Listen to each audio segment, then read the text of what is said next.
Hola famílies, bon dia.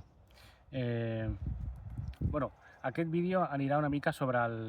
la xerrada d'aquest proper dissabte, dia 27 de juliol, que anirà sobre els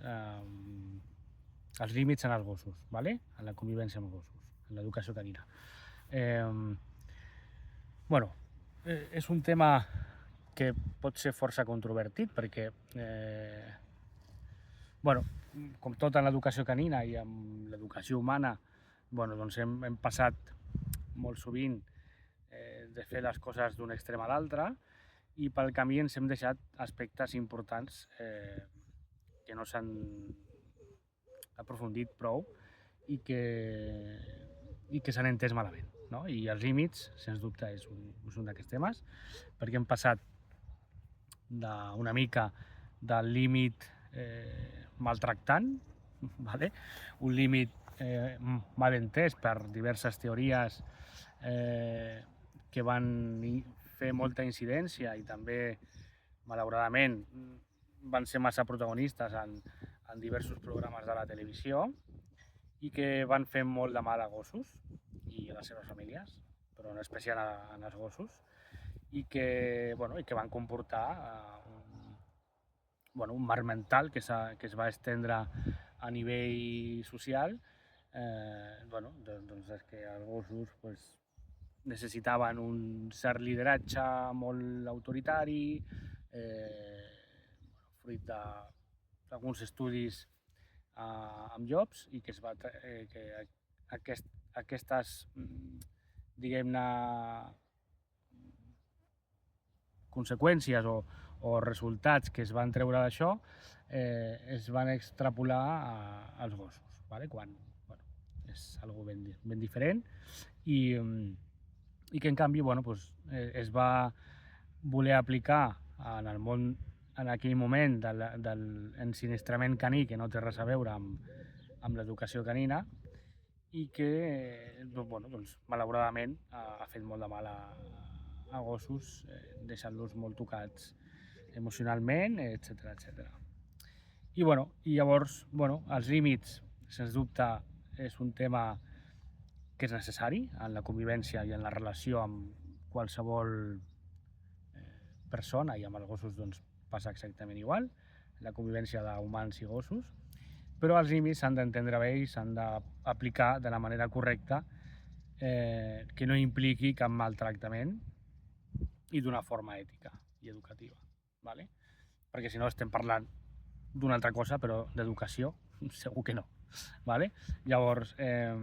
aquesta xerrada sobre els límits a l'educació canina va destinada en col·laboració amb SOS Golden,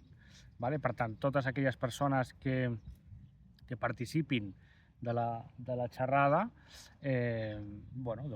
totes les donacions que es facin aniran destinades a SOS Golden i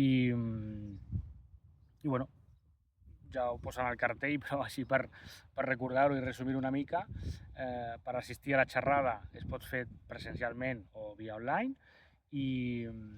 per poder assistir sí que és obligatori fer una donació, ¿vale? Pot ser de la quantitat que la persona vulgui, però sí que com a mínim fer una donació i d'aquesta manera posar el nostre granet de sorra, en aquest cas, a que una entitat com SOS Golden, que destina els seus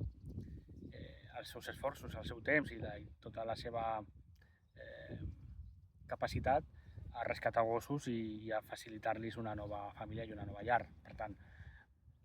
considero que aquest projecte de les xerrades benèfiques és un projecte molt, molt bonic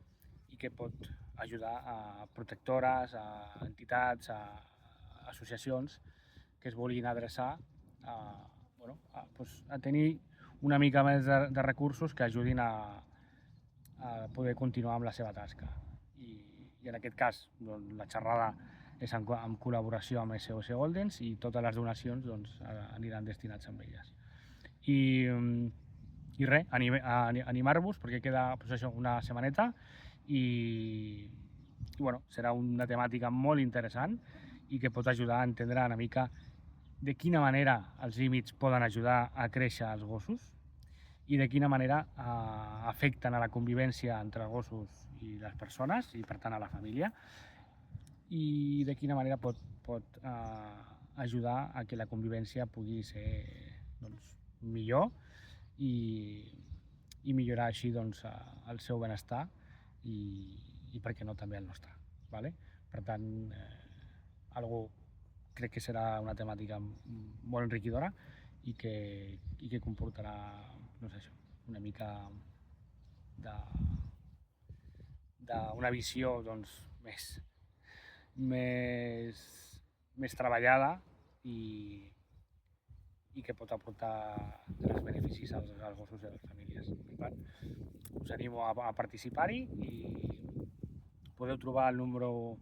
de contacte tant el meu com el de Marta, que és la persona responsable de SOS Golden, en el cartell que està publicat en el meu Instagram, i si no, en els propers dies també l'anirem penjant de nou i allà surten números de contacte i podeu adreçar-vos a nosaltres a través d'allà. Vale? Així que, bueno, res, això, comentar-vos això una miqueta, fer un breu resum i animar-vos a participar. Moltes gràcies i fins la propera.